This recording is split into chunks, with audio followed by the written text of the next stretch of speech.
Bitcoin, I just seems like a scam. I was surprised. With us, it was at 6,000 and much lower.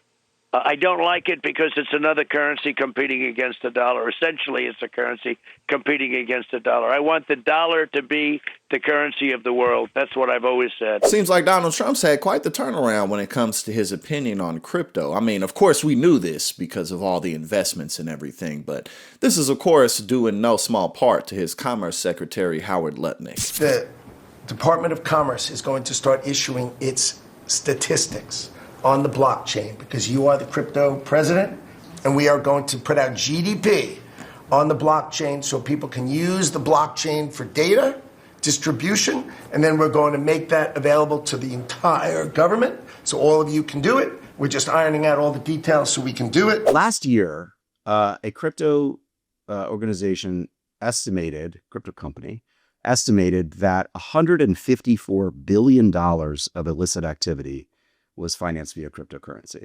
154 billion last year. And that was a crypto company that made the estimate. Here's what's fucking crazy about that. So Donald Trump is literally shilling for the product that allows our enemies to avoid our sanctions. Is that what this ultimately? Yes. Wild. It's wild. And to give you an example of how deep the corruption goes, the biggest stablecoin company by far is this company Tether. And Tether, their broker is Cantor Fitzgerald, and Howard Lutnick was the commerce. Yes, that's how. I mean, guys, we're talking about through Tether. Yes, and who knows what's actually going on because you said it's pseudonymous. But is it possible that through Tether, Russian oligarchs are moving oil to? Let's make it worse, moving Iranian oil to China in exchange for drones and weapons. Well, it's not possible. It happened. It does happen. I mean, if you can read stories about this. And Howard Lutnick profits from that. Or his kids, technically, because he's technically not but I mean, come on, what are we talking about? Yeah. Holy fuck. Oh, yeah. And then, I mean, can we talk about Jeffrey Epstein for a second? Not that I'm aware of. I don't think you're allowed to. Yeah. So, was he an early crypto dude? Is that what that was? Yes. So his sex trafficking was enabled by that same system. One can assume. I mean, we don't have evidence of it because, again, pseudonymity of the ledger, and who knows? But what we do know, and redactions. But here's what we know: we know in the emails that Epstein was funding something called Bitcoin Core Development, which is the group of programmers, software engineers who maintain Bitcoin's operating system.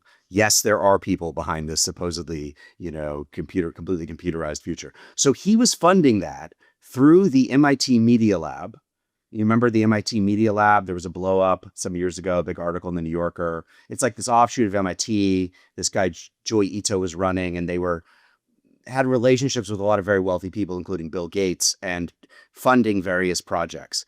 So Epstein was basically keeping the Bitcoin system alive in 2015 at a point when it was kind of languishing. Silk Road had been shut down. There was a lot of fighting. And why would Jeffrey Epstein like crypto? Well, if your main businesses are blackmail and money laundering, Now, if you recall, Donald Trump not that long ago was talking about basically how crypto is a hollow investment, that there's nothing really there, that he trusts the government-backed currency, the dollar bill, that, the government, that the state says this is what the currency is. And, there's all types of issues with crypto. There's all types of things to debate. But the thing that changed Donald Trump's mind wasn't because he one day woke up and was like, oh, I believe in this technology. I think that we should pivot away from state-backed currency.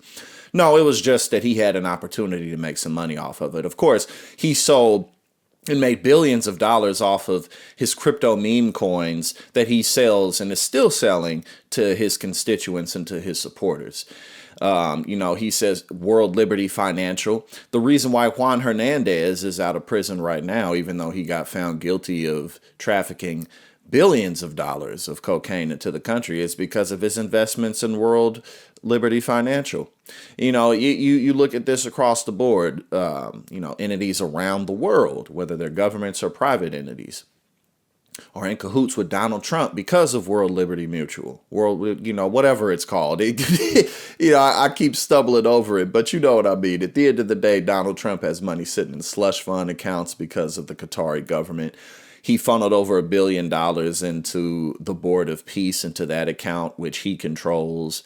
This is what Donald Trump does. This is what he's all about. He's pardoning people left and right because they're giving him money, pay to play. So this is why Donald Trump's opinion has changed. That's it. It's not more complicated than that. Just corruption.